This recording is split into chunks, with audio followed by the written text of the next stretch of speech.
Hi, everyone. Welcome to the Canadian Passive Investing Show. I'm your host, 𝗖𝗣𝗜 Benesocky, and I'm joined by my co-host, 𝗖𝗣𝗜 Biniaz. We have another great show for you today. Please like and subscribe as it helps us build our channel and allows us to keep bringing you great content and great expert guest speakers. Our mission, of course, is to empower investors to earn passive income through real estate investing. Today, we are joined by Gino Barbaro.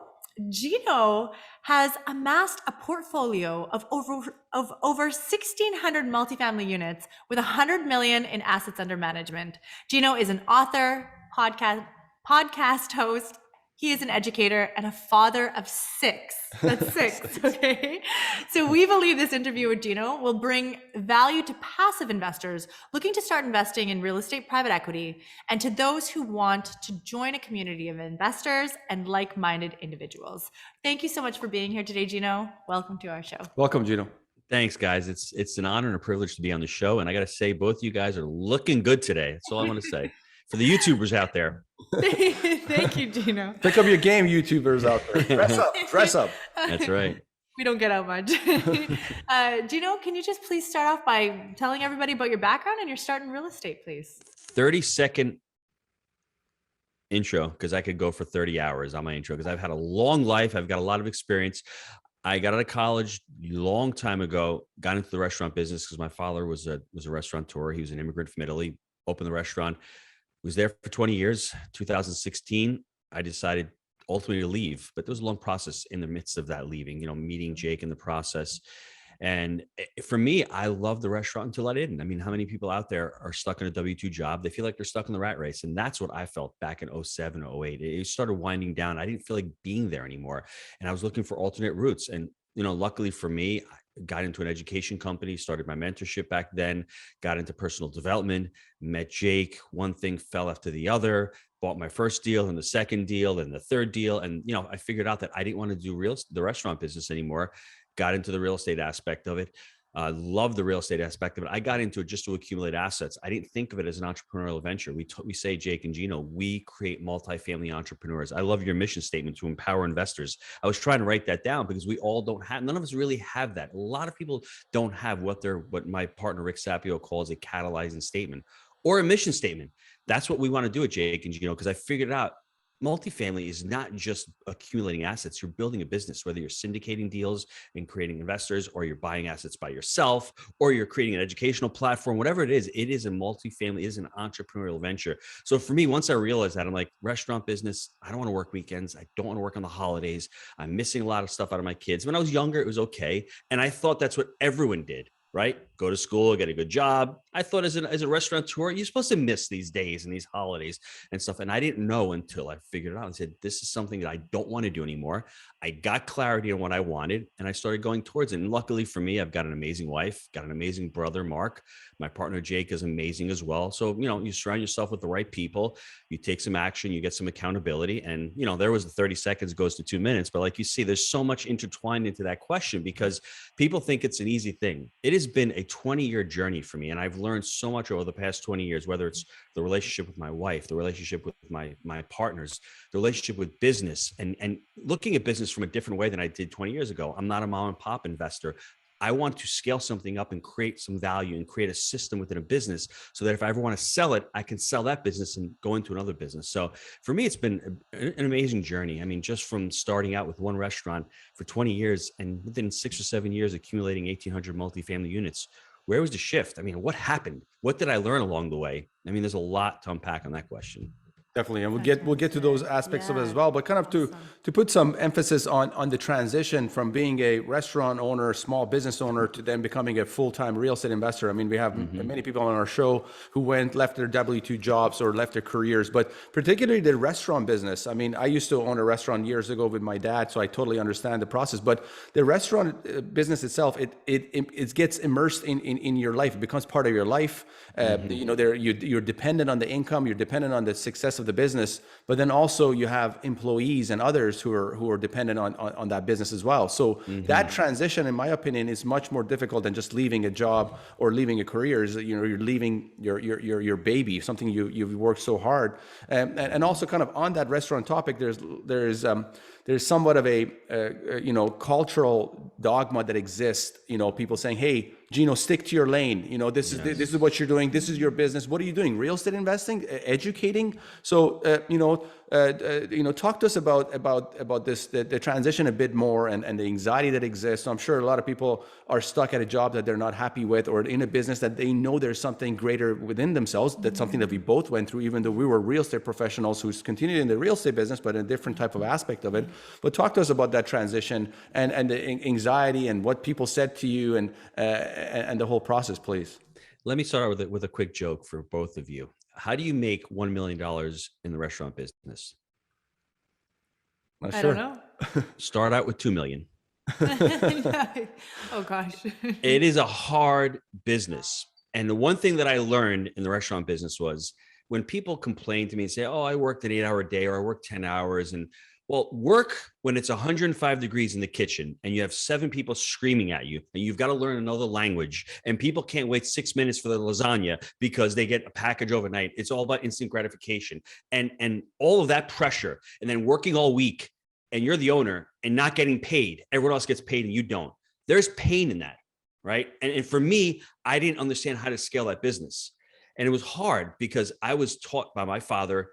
There's a saying in Italian, I don't really share this often. It goes this way: l'occhio del padrone ingrassa il cavallo. What that means in Italian is the eye of the owner fattens the horse. So what my dad meant by that is you need to be there, you need to breathe it, live it, die it. So how did I interpret that? Well, I've got to be in the kitchen. I have to send out every dish. I've got to wash the plates, and I'm there. There's no system building. Right. For me, once I transitioned into real estate, I had a different paradigm. People see the world as they are. That's how I saw it. Now, not as it is. How is, Bezos building this $1 trillion company? I mean, he's not much smarter than the two of us are. He has just different skills and different thought and mindset based upon business that I didn't learn up until a few years ago. Most of us have these limiting beliefs and these assumptions that hold us back. And I had that. And when I started buying multifamily, I was still the pizza guy. Jake's the 𝗖𝗽 𝗶𝘁. I'm the pizza guy. He was selling pharmaceuticals and I was stuck with the apron and the chef coat. And that's the important thing for everybody. It's about your identity. Once I started identifying as a multifamily investor, once I started identifying as Gino from Jake and Gino and writing books and getting on podcasts and all of a sudden the identity shifted and I started doing things that a multifamily investor does. What does that mean? I started talking to brokers. I started doing property tours. I started underwriting deals. I started networking. These are things that a multifamily investor does. Not what a restaurant person does. So once you adapt that identity, people who quit smoking, they don't stop smoking. They are non-smokers. They don't even have that vocabulary anymore. So, and it's very hard for a lot of us to adopt that. And it's a slow process, really working on, personal development, getting some life coaching, figuring out what your why is. My why ultimately wasn't for multifamily, believe it or not. My why was to create an amazing business with a family-like atmosphere where I could lean on my employees. My employees would love to come and work there, because for years at the restaurant, I didn't like my job anymore. So at Jake and Gino, my team loves to work there. We love to empower. We love to motivate people. And I want to be a role model to my children. I don't want my kids seeing me come home after 12 hours, cursing about the job, cursing about the employees, not getting paid enough, and just being grumpy, as they would say. I didn't want that. So what vehicle am I going to find? For me, it was multifamily. And then multifamily led me into the education space, led me into the syndication space, into the property management space. We call it multifaceted. We're even selling whole life insurance for real estate investors. So from that one business has spawned multiple businesses, but you got to start with the 125 crappy little property that we did. And from there's the vision. So for me, it is about identity. It's about setting goals. James Clear's got a great book. The book is called Atomic Habits. I think everybody should read the book. It's an amazing book. It talks about goals. We all look at the goals as the result, right? That's the result, what happened. But don't fall in love with the result. Fall in love with the system or the process that you're going to get there. How are you going to get your first deal? Well, set up a system or process to do that. Underwrite 100 deals. Call the brokers, do property tours, and then reverse engineer that. If you're underwriting 2 deals a week, and you've got to, you got to look at 100 deals, it's going to take you 50 weeks to get that first deal. Figure out what the system is, fall in love with that system, and then replicate it. But then ultimately, like you said, bringing back to your question, it's all about your identity. If you're identifying as the pizza guy in the kitchen, you're not going to become the multifamily investor. And that's very hard for people out there to understand. And it was hard for me because at a certain point, I'm like, am I having the imposter syndrome? Am I going out there? And everybody listening to this, we all start at ground zero. You look at us, the three of us right now, we've had experience in the space. We've been doing it for years, but we all started from nothing. I started from a fourplex and I built that up. Having the partnerships and the accountability and the community has really helped me to continue having that support group and that proximity. 5 people around you. Everyone says that proximity is key. And the last thing I'll say about this is your language becomes your experience. If the language of positivity or the language of financial intelligence is not there, if you can't speak the lingo, then you're not going to be part of the lingo. Sharon Lechter was on our podcast talking about that and saying, hey, I've written these books because I want to empower people to speak the financial intelligence, the financial language. If you don't know what a cap rate is, if you don't know what a cash on cash return is, if you don't know what a C property is, then you're not a multifamily investor.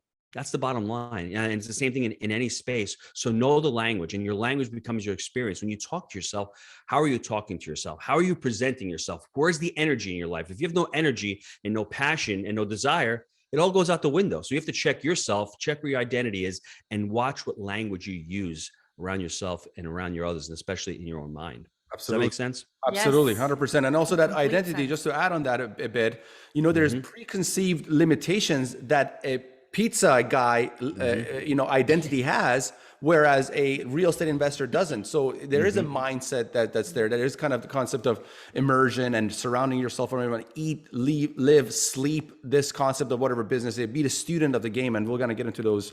I'll give you a quick story on that. It was on our second deal. Jake and I had done our first deal. It was our second deal. I'm in the kitchen. I walk outside. I sit in the front, and a gentleman walks in. His name is Mike. Good customer of ours. I'm like, this guy's driving a nice car. He's always dressed well. He comes around 5 o'clock to take food out.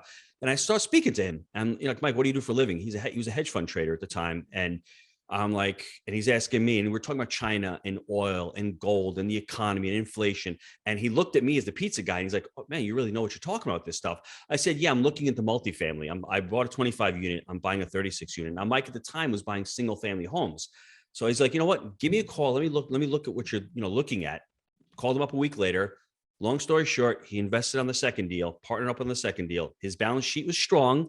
So on the third deal, no problem. And since then, he's been our partner with me and Jake since our third deal, all the way scaling up. And that's just to say that if I had identified as the pizza guy and I hadn't come out of my shell and I hadn't spoken about Mike, about the value that I have, we wouldn't be having this conversation right now, because people say, oh, where am I going to get the money? Where am I going to get the time? Well, Mike was that lever for me. And I actually provided value to Mike because he's buying $3 million single family homes up in New York and Connecticut for $10,000 a month in rent. Do those numbers make sense? No. So when he saw that value, it's like game over. Okay. But at the same time, if I had sat there and not spoken to him and not engaged, I wouldn't have been able to provide value to him. So that's what I'm talking about with the identity.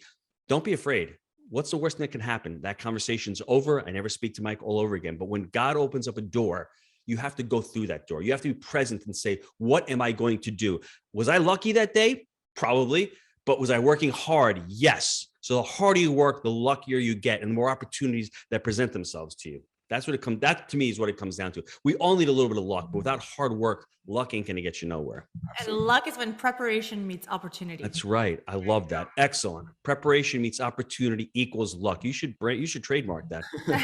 All right, I might. Yeah, just really good story. Last point on that item is also I make a comparison with a buddy we all have. The buddy who is an expert in a certain sport. He knows all the stats about basketball players, when they won the championship, who did what, everything. But the guy is not some sophisticated or intelligent, educated guy, but he's just immersed himself in that game and he knows everything about it. Now, at times, if in life we could do the same thing in business, you could be very successful in it. And that's kind of the approach we've taken, is immersing ourselves in the business that we're in, understanding everything, especially when you deal with investors and private equity. You need to be very knowledgeable in the space to, come across as what you're doing, and also for that trust that needs to be in place as well. Yeah, absolutely. And now, Gino, you immersed yourself into real estate and the self-development space, as you were saying, but talk to us about the humility needed to seek mentors and the immersion process to learn and educate yourself in a business that previously you had no knowledge of. Like, any advice or a playbook you can share with our audience on how to take those steps? Well, just check the pain meter. If you're having pain right now and you're saying to yourself, I don't know how to get to the next level, which is all of us. Luke Wren was our live event in October 23rd. We had MM4. There was 900 investors there. So he's a Tony Robbins speaker. He was our keynote speaker there. And he says to people, I either want to hear you that you're doing terrible or you're doing great. Because if you're doing terrible, we can get you to great. And if you're doing great, you're motivated every day. But if you're doing just good, that means you're pretty comfortable. You're not going anywhere. So check yourself. If you're doing great, we don't need to have this conversation because you're going to continue to educate yourself. Jake and I are spending hundreds of thousands of dollars a year on personal development because we don't know what we don't know. Do you think from one restaurant, I know how to scale up a company? We went to coaching with scaling up, with traction. I mean, the list goes on and on because if you've never done it before, how are you going to do it? You want to waste the next 5 years of your life trying to figure it out, or you go pay somebody for the next 12 months and figure it out? It's a no-brainer once you see it.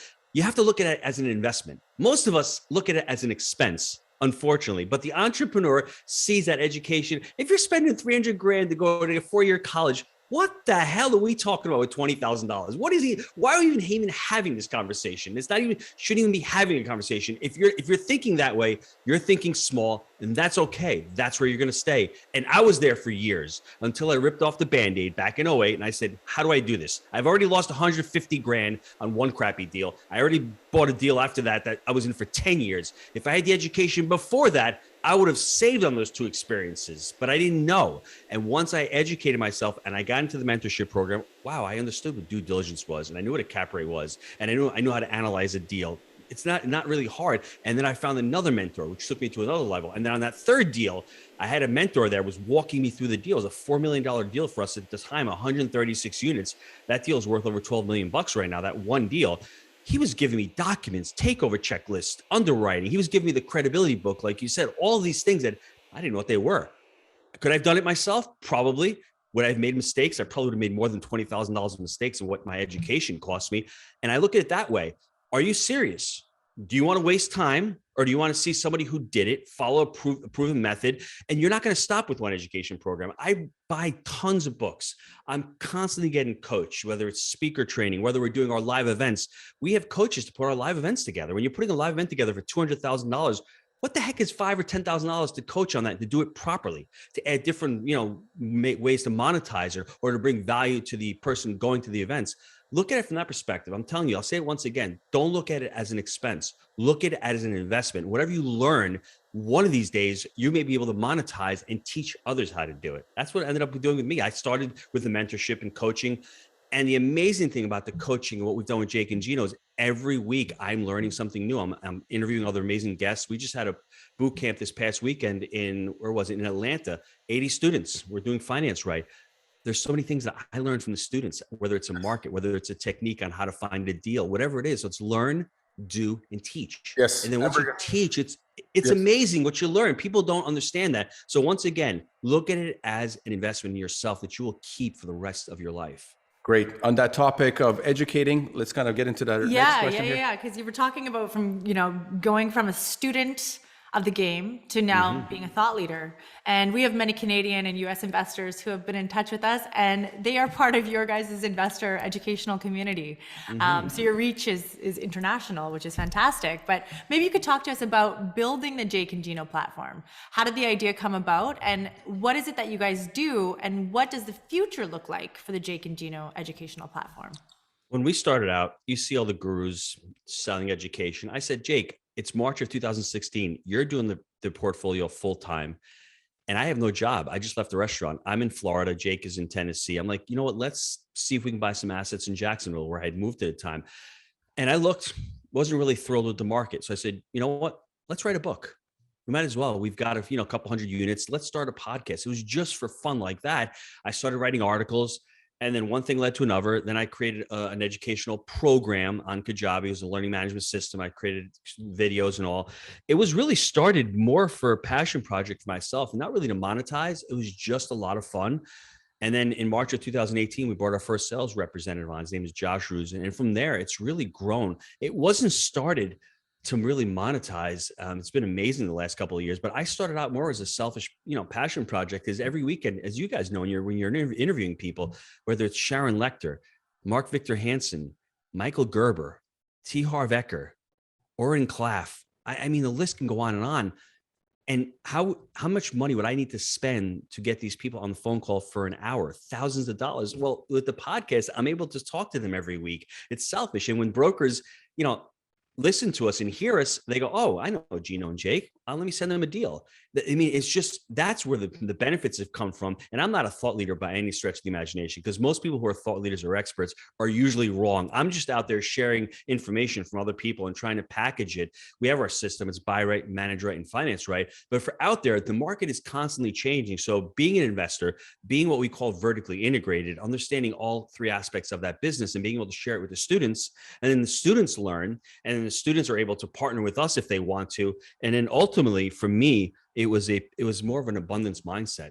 You know, people say to you, and it's really fixed versus growth mindset. They say, well, if you teach everybody, they're going to take the deals from you, and they're going to, I don't really care. And I have no ego. So I'd rather see both of you in my community more successful than myself, because I have more than enough. I don't need to make any more money. I'm more than happy with what I want. But the success and the fulfillment of seeing students close deals, getting that email saying, hey, I just left my job. That's something that is very hard to explain until you've actually gone through that. Having over 24,000, units closed by our students, over $1 billion in assets that our students have purchased over the last 4 years. That's freaking amazing. And that's for us, for me, especially, the transition the last 5 or 6 years. It's not just me. The financial freedom, true financial freedom, allows you to do what you want to do. And I want to focus on the education because I'm doing very well with it. I'm learning really a lot. And I'm also giving back. And I'm also, impacting other people's lives. So that's what the education has come full circle from, just wanting to do it from a selfish perspective to now all of a sudden impacting others' lives. And then full circle, having my entire family involved, whether it's writing children's books, whether it's coming to our live events, whether it's teaching them about multifamily. It's legacy wealth that we're passing on to our children, but it's also those legacy skills.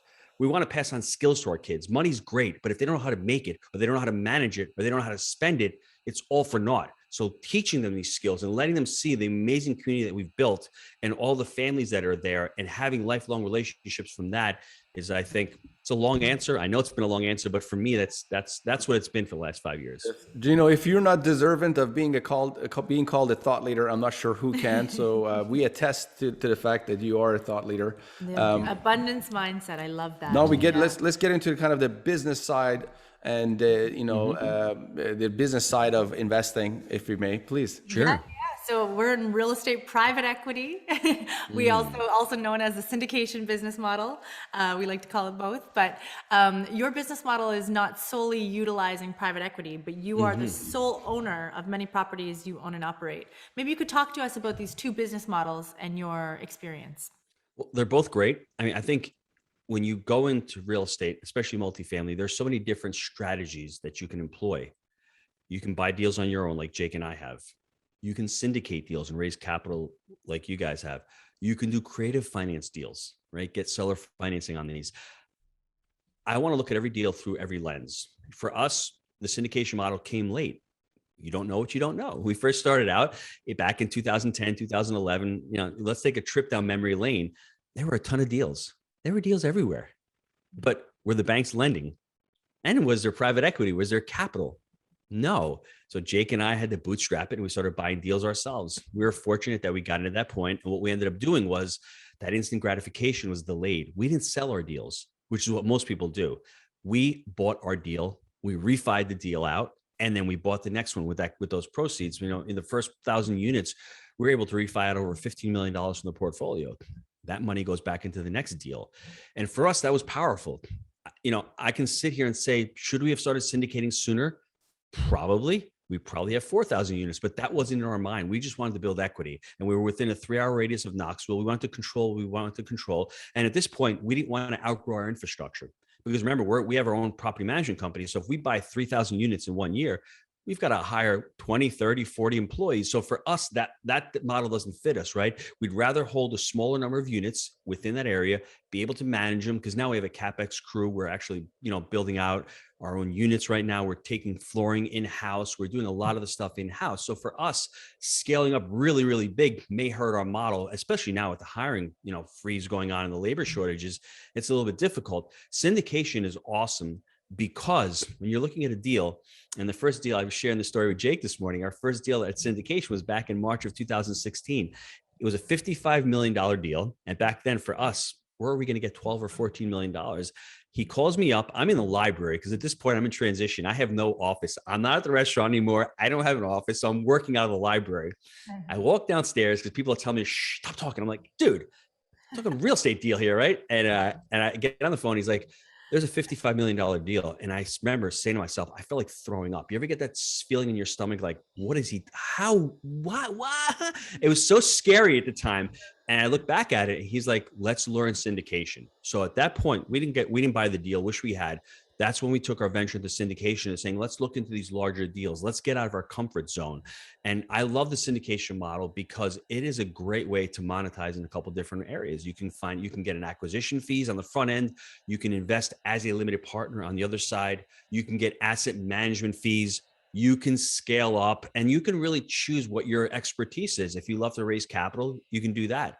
If you're out there doing the due diligence and taking the deal down, you can do that. If you property manage, you can bring that level of expertise to it. So there's so many different areas, investor relations within syndication, that you can actually partner up. The scalability is amazing. I mean, for us, we've only closed on 150 units this year. We're fortunate because it's in our market and they're very close to other assets. But when students are out there trying to close a 25 unit deal by themselves in a market that they just started out with, how about looking at a syndication model where you have a couple of people partnering up with over 100 units where you can scale up and you have that property manager full-time and that maintenance tech full-time? That's what syndication allows you to do. It allows you to build a bigger business. Now, the only negative that I see to it is usually you have to return your investors' capital. Hopefully you can hold out a little bit longer, 5 or 7 years, because that's when you create true wealth, or possibly a refinance. Maybe refinance some of those proceeds, hold that asset. For us, we just want to hold our assets. We want to buy really good assets in this part of the market cycle. We want to buy them in great areas with good median income, with good bones, so that in the next 10 years, we can see ourselves owning this asset. And I think syndication, we sold 2 of our syndications, done really well on them. That's the only negative I see, having to turn that asset over. But if you can hold on and possibly refi those investors and keep them on board, I love the model. Look at every deal through the lens of each strategy, learn each strategy and see which one really fits your model. Does that make sense? Absolutely. Absolutely. Yeah, 100%. Continuing on the real estate private equity topic, maybe you can talk to us about the relationship between a general partner, sponsor, operator, and the investors. You know, very similar to the students of your program who are your pupils. Investors rely on the general partner to make the most astute investment on their behalf. So maybe tell us about the relationship you cultivate with your investors and the process of being a great general partner. Transparency is key. When things are going great, everyone wants to hear. But when you got a sewer leak or you've got a gas line break or there's a murder on the property, guess what?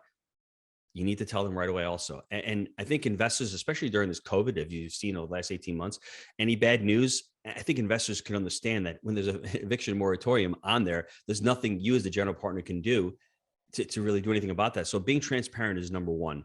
Number two, the reason why we syndicated later was I wanted a little bit of a track record. I didn't want to take people's capital until I had a business model that was proven. Now that is possibly limiting beliefs on my part. That's just what I felt. And when we go back to these limiting beliefs, if I feel that way, I will not go and get a deal syndicated. So for me, it was always trying to buy those deals internally for myself, seeing the model work, and then going out and having that relationship with the investors and letting them know that, hey, I've done this a few times myself. Having that transparency and also making sure that our goals align. I mean, limited partners, they really do nothing other than give money to the general partners, correct? And if that's what they do as limited partners, if you're a limited partner out there, we've written the book, Passive Investing Made Simple. What I want you to think of as a limited partner, I want you to really understand it as if you're buying it yourself. As a limited partner, it's not like buying a mutual fund where you just put on lock and load. You need to understand when you're underwriting a deal, the market. You need to understand what your investing goals are. You need to understand where your money's coming from. You need to understand the sponsor, the relationship with the sponsor. Does the sponsor have that track record? You need to know who the sponsor's team members are, who their property management company is, who their syndication attorney is. All of that you need to know. That would probably be a podcast in and of itself. But that relationship, limited partner is going to be really passive in the deal. The general partner is the one making it happen, signing the debt, taking all of the risk on the front end. They're getting compensated for that, but there's a lot of work that the general partner needs to do. They need to underwrite the deal, make sure the deal works. And then, for us, after we took the deal over, we were property managing along with asset managing. Those are 2 different responsibilities. You can either hire third-party property management, or you can get management in-house, which is what we did. And then you have an asset management, which really manages the asset. Remember, we're not just buying assets, we're building a business and we need to manage them from the asset management lens. So I'm trying to think if there's anything else that I can really touch upon with that relationship. It really has to be open. We would do monthly webinars with our limited partners, letting them know what was going on with the deals. We eventually went to quarterly. So having those quarterly touch points, letting them know what CapEx items we were doing every quarter, where rent collections were. We had a daily rent collection when COVID started, just to make sure that we were showing them how we were collecting rents. As far as any, like I said, CapEx items, income, expenses, showing the growth from quarter to quarter, and letting them know when we didn't hit a preferred rate of return, what happened and why they didn't happen. So it's really important. That communication is key. I mean, in any relationship, in any business relationship, but especially with limited partners, they may not be on a call, but them knowing that you're putting that effort into it, I think goes a long way with them. Great. Yeah, Really appreciate incredible. that. Okay. I personally took some golden nuggets away from that. I was writing a bunch of stuff down. Thanks for that, Gino.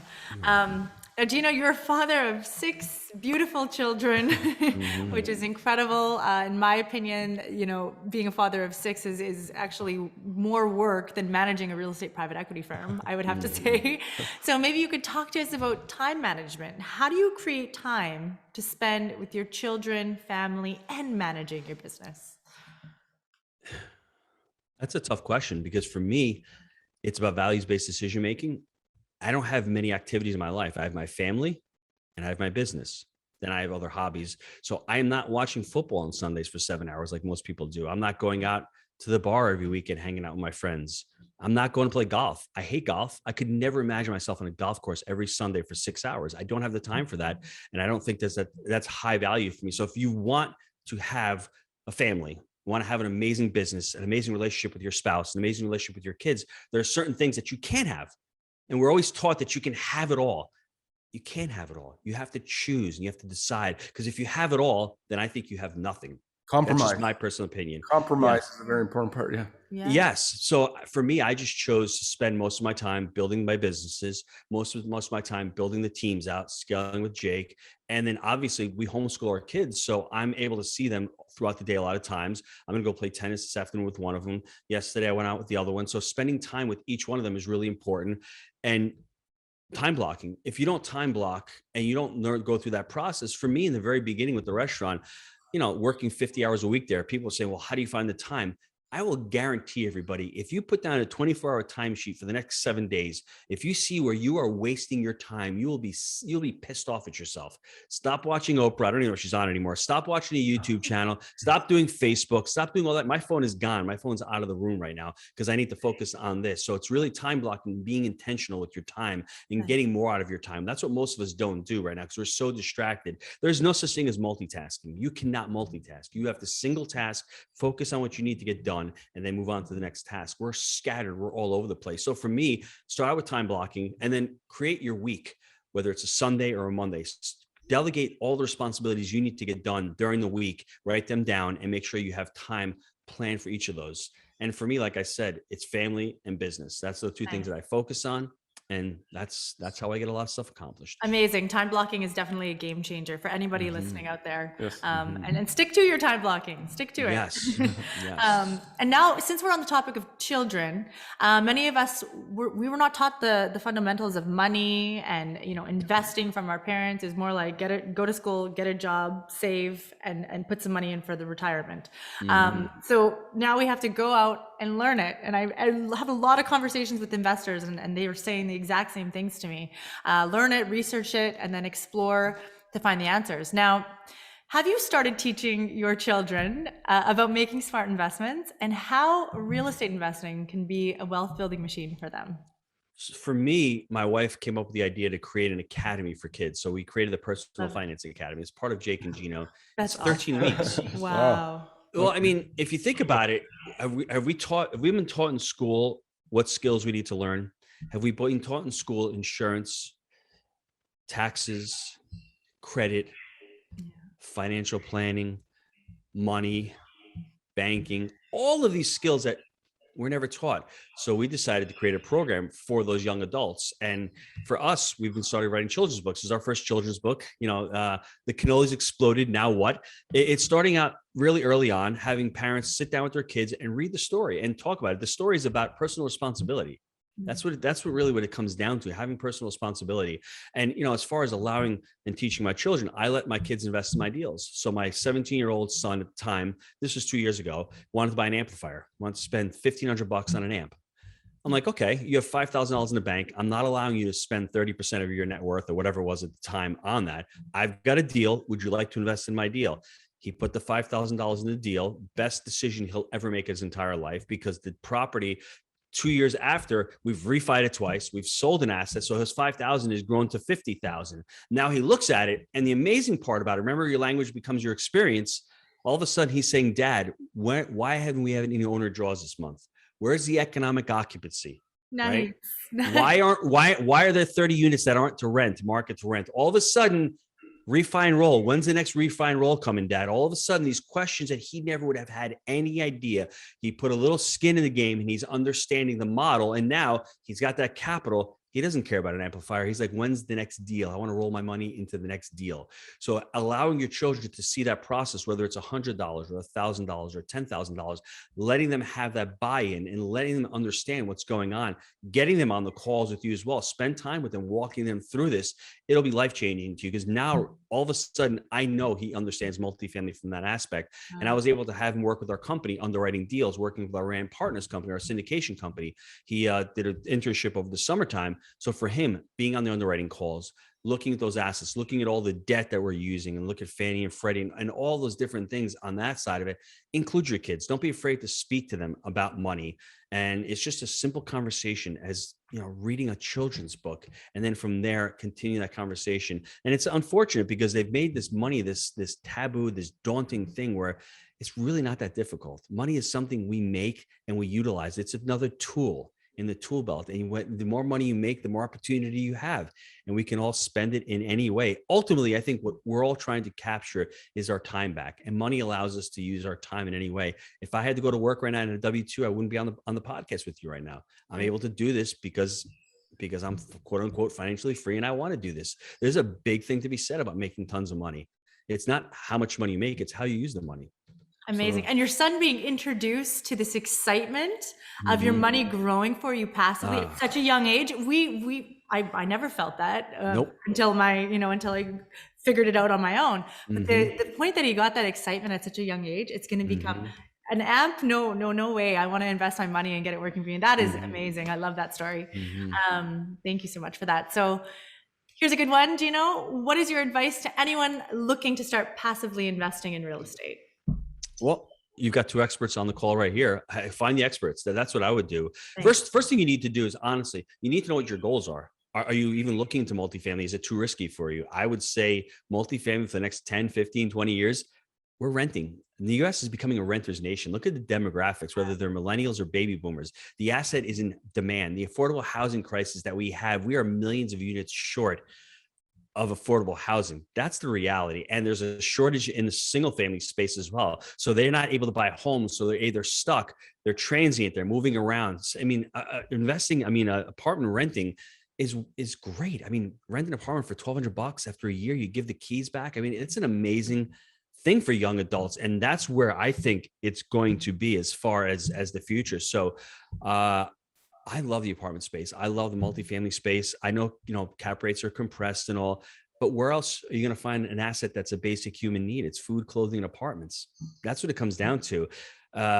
Inflation's, as you well know, is taking root. So as a limited partner, getting back to your question, find out who the experts are. See what business model they're employing. Are they employing a buy and hold strategy that we would want to? Then align with them. Or do you want your money back every 24 months? Align with them. Do you possibly like the self-storage space and maybe you want to invest with somebody who's doing self-storage? Find what niche you like first, and then find the operators in that niche and start investing passively with them. And then if you learn that model, possibly, and you want to do it yourself, then from those limited partners, from that transactions, you'll learn, and then you can transition over to the active side. Great advice. Great advice. All right, awesome. Now we're drum roll onto the next segment of our show. It's called the 10 Championship Rounds to Financial Freedom. So whatever comes top of mind, I'm going to get started here. Who was the most influential person in your life? I'd probably say my mother. She's worked with her in the restaurant for years and years. And what I love about my mom more than anything else is she sacrificed so much. she worked all those years at the restaurant. She didn't have to. And when you look back at that, you have a role model like that. It's amazing. You want to do that for your kids as well. Now, I will say the negative, she did give me that mindset of we have to stay small. We have one restaurant. We can't take too much risk. So that's the language that I learned from her. But that's, being an immigrant, having to save money, learning that was holding me back at the restaurant. But from that perspective, that's fine. I had to learn that on my own, and I can't blame her for that. That was her paradigm. That's the way she looked at life. I didn't have to adopt that once I understood that. But for her to be, my role model, she was great. She was always there for me. And, like I said, mom sacrificed a lot. Incredible. Gino, what is the number one book you'd recommend? So many books out there. I just read Stephen Covey's book, 7 Habits, about 6 months ago. Okay. I read it again. I read it 10 years ago, thought it was a bunch of crap. I read it 6 months ago, probably the best book that I've read in years. So it depends where you are in life. I mean, his habits truly are transformative. Think with the end in mind. What do you want to be 30 years from now? Most of us don't think of that. We don't even know where we're going to be 30 days from now. Think where you want to be at the end of your life, and let's reverse engineer that to where you are today. Awesome. Now, next question. If you had the opportunity to travel back in time, what advice would you give your younger self? I wouldn't want to do that, because then I'd probably change where I am right now. But if there's one thing that I would say is and I was pretty good at this, but be a producer. Don't worry about consuming. Don't worry about buying that $1 million house when you're 30, 34, you're 33 years old, building an amazing house. You could have bought a house that was a little bit cheaper, put the rest of that money in the bank, and had that money work for you. Don't get caught up in the consumerism. You produce like I'm producing now. And then consumption is a foregone thought. I don't even want to buy another car, another house. I don't need it. That's not what makes me happy. So go back, buy assets and invest for the long term, not for a year or 2 years, but for 10 and 15 and 20 years. Nice. Nice. Gino, what's the best investment you've ever made? We bought a 281 unit deal a few years ago. It was $11 million. It was all owner financed. 80% bank and 20% owner financing. We put no money into the deal. At closing, we walked away with $140,000, and that deal is probably worth probably triple right now what we bought it for. We've held it. Most people would have sold out. We've refinanced it twice and held it. So it's been an amazing deal. They didn't put a nickel into it. Just understanding the motivation of the seller, knowing that they wanted to sell. They tried to sell. It was a larger asset. Not a lot of competition. Private equity didn't want it because it was in a smaller market. It was a fragmented deal. But for us, I mean, it was just an amazing deal. And it was our 5th or 6th deal. So we already had a few hundred units on their contract, and we were already running that. And they took a chance on us. The bank said, sure, we'll try it. What's the worst thing? If we didn't pay the note, the seller would come back and take the property from us. So there was really no risk. So probably the best deal we've ever done. Nice. Now, what's the worst investment you've ever made? Well, number one, not investing in my education sooner. That's probably the worst. But the second one I would say is I bought a deal in New York back in 2006, 2007. It was a strip mall. It's mixed use property. But the reason why it was a bad deal was I wasn't educated. I didn't do due diligence. I didn't buy in actual numbers. I bought in a terrible market. I didn't understand commercial leases. I didn't do due diligence. And that deal I held for 10 years, probably lost $500,000 or $600,000 in that deal. But it wasn't the money. It was just the time and the effort. It's ROE, return on effort. I put so much effort into that, and the return was abysmal, along with it always on my mind and sucking the energy and the life out of me. So no deal is better than a bad deal. Just write that down, everybody. That's truly important. If I had not done that deal, I would have saved hundreds of thousands of dollars and thousands of hours of my life. Right. Yeah, right. I'm excited about the next question here to hear Gino's answer. Yeah. Okay, so how much would you need in the bank to retire today? What's your number? I have more than enough in the bank to retire today. So 6 kids. I have a very frugal lifestyle. I spend $12,000 a month on average. I mean, and most of that's food bill. I mean, I have no mortgage. I have no car bill. So for me to feed 8 people, it's about $4,000 a month, believe it or not. And it's probably going up with inflation. So we cook everything at home, but yeah, very frugal. I don't have luxuries. I have a few houses that are all paid off, cars paid off. And like I said, the consumption, I don't want to be burdened. I don't want to have that education and think that I need to make a certain number to be able to live off of. Because once you do that, once you start chasing money and not chasing opportunity, things get skewed. And that's why when you build a business, you can't chase money for when you're building a business. You need to see, how do I create value for my customer. And Nice. if you're thinking about creating value, but you're thinking about how much you need to make and what's in it for you, you're losing the point of serving that customer. So for me, trying to keep my expenses down and enjoying what I have is really key to what, drives me. Love it. Awesome. All right. If you could have dinner with someone dead or alive, who would it be? Probably with my dad. Passed away. Would be cool. Yeah, of course. Very nice. Next question. If you weren't doing what you're doing today, what would you be doing now? That's a good question.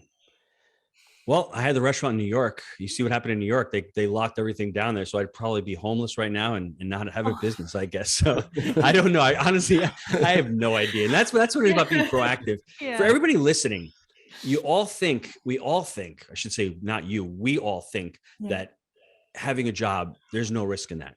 But starting a business, there is risk. There's risk in everything. You can work for an employer. They can downsize you. They can go out of business. They can relocate. And you've worked for a company for 10 years, 20 years. I had a student, his name was Mark Matthews. He told me when he joined the Jake and Gino community, the reason why he joined in July of last year, he got laid off. And he was outside his building, looking at the building. And he's saying to himself, I put 20 years of my life into that company and they laid me off. And now I can't even get back into that building. So could you imagine putting 20 years of your life, making money for someone else, then getting laid off and not even being able to go back into the building and just say goodbye? What more risk is that than having a legacy and having 20 years of your life taken from you because a company decides to downsize? So don't use that as an excuse that, going into business or buying an asset or investing in multifamily is risky. There's risk in everything. What you need to do is you need to limit your downside risk by getting educated. Does that make sense? Of course. Okay, I'm excited for this one. Book smarts or street smarts? That's a great question because you do want to get educated. You want to have some kind of book smarts because you need to learn. But having street smarts to me is having wisdom and having knowledge and getting older and being able, when you're a street smart person, to me, you're looking around and seeing what everyone else is doing and you're learning from other people. So I would probably say street smarts if I had to pick one of the two. All right. Last question, Gino. If you had $1 million cash and you had to make one investment today, what would it be?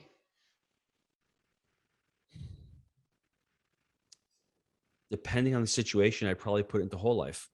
And oh, nice. Okay, I like that. Cool. Right Awesome. on. Really That's appreciate a wrap. that. You coming on the show. Really appreciate the passion. You're definitely a thought leader, Gino. You're an educator. You're a great father, and you're a great all-around person. We really appreciate you taking the time coming on our show, adding value to us personally and our viewers. Thanks, man. Yeah, thanks, Gino. Thanks, guys. I appreciate it. Great show. I enjoyed it. Thank you. Thank you so much.